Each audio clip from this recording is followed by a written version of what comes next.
Assalamualaikum. This is Rafia Rahman. How have you been getting up to? I hope you all are well. I am over the moon.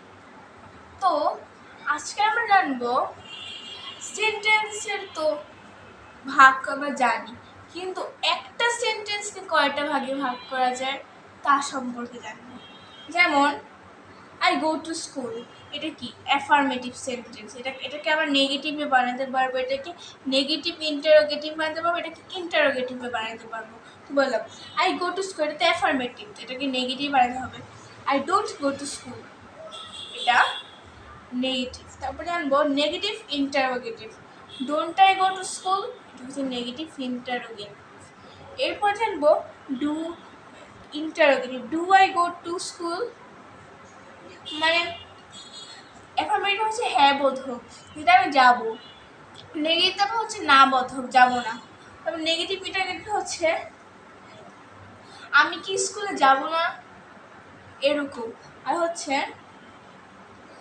আর আর ইন্টারোগেটিভটা হচ্ছে এটা প্রশ্ন করতে হয়, সেটা interrogative হচ্ছে সব কিছু প্রশ্ন করতে হবে, সব।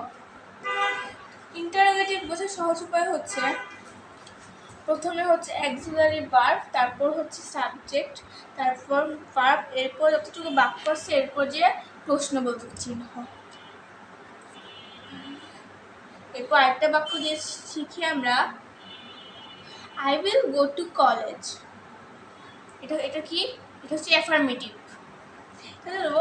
এরপর জানবো আমরা এটার interrogative, will I go to school. এই ইন্টারোগেটিভ নেগেটিভটা হচ্ছে will I not go to school.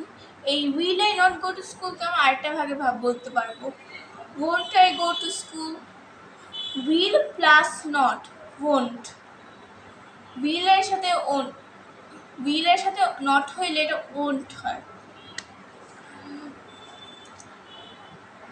আজকের ক্লাসটা এই পর্যন্তই।